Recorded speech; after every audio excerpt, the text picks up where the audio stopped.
ছেলেকে বুকে জড়িয়ে বাবার এই কান্না কষ্টের নয়, সুখের। বুকের মানিক পেয়েছে পুলিশের চাকরি, বাবার তাই আনন্দে আত্মহারা। বাবার সঙ্গে অঝরে কাঁদছেন ছেলেও। অন্য পাশেও দেখা যায় একই চিত্র। নিশ্চিত জীবনের জন্য একটি সরকারের চাকরির স্বপ্ন দেশের লক্ষ লক্ষ যুবকের। সেই স্বপ্ন ধরা দিয়েছে সত্যি হয়ে। আনন্দ অশ্রু তাই বাবা ছেলের। ভাইবা ভালো হয়েছে আলহামদুলিল্লাহ। আমি এখন সম্পূর্ণ বিনা টাকা বিনা খরচে, শুধু আবেদন কপি ছাড়া আর কোনো টাকা আমার কখনো লাগে না। বিনা সুবিধা আলহামদুলিল্লাহ আমি সিলেক্ট হয়েছি বাংলাদেশ পুলিশ কনস্টেবল। এটা আমি নিজেকে ধন্য মনে করি। আমি বাংলাদেশ পুলিশকে ধন্যবাদ জানাই। আমার মেয়ে ছোট থেকেই স্বপ্ন ছিল আমি পড়ালেখা করব, আমি পুলিশের চাকরি করব। আল্লাহর কাছে শুকরিয়া আলহামদুলিল্লাহ, দরবারে আমার মেয়ে স্বপ্ন পূরণ হয়েছে।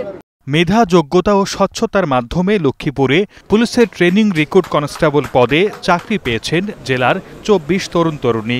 গত ১৪ ও ১৫ আগস্ট কনস্টেবল পদে যাচাই বাছাই প্রক্রিয়া শুরু হয়। আবেদন করেন মোট ৯১০ জন প্রার্থী। ২৯ আগস্ট লিখিত পরীক্ষায় অংশ নেন ২২১ জন। এর মধ্যে ৪৭ জন উত্তীর্ণ হন মৌখিক পরীক্ষার জন্য। বুধবার মৌখিক পরীক্ষা শেষে ২৪ জনের নাম ঘোষণা করা হয়। এ সময় কান্নায় ভেঙে পড়েন সদ্য রিক্রুট কনস্টেবলরা।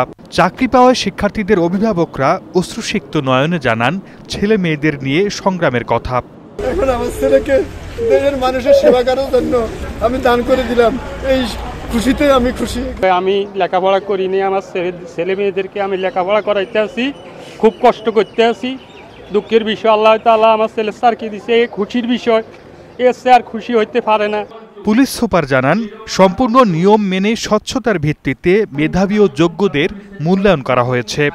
চূড়ান্ত পরীক্ষায় আজকে ২৪ জন উত্তীর্ণ হয়েছেন এবং প্রত্যেকেই তাদের মেধার ভিত্তিতে তাদেরকে নির্বাচিত করা হয়েছে। এছাড়া অপেক্ষমান তালিকা থেকে আরও ৫ জনকে নির্বাচিত করা হয়েছে। তারা যোগ্যতার মাধ্যমে স্বচ্ছ প্রক্রিয়ায় নিয়োজিত হয়েছেন, নির্বাচিত হয়েছেন।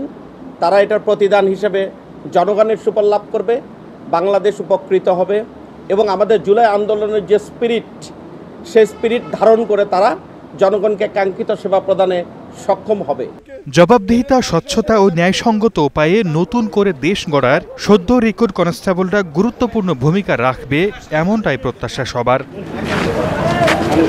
Desk report, star news.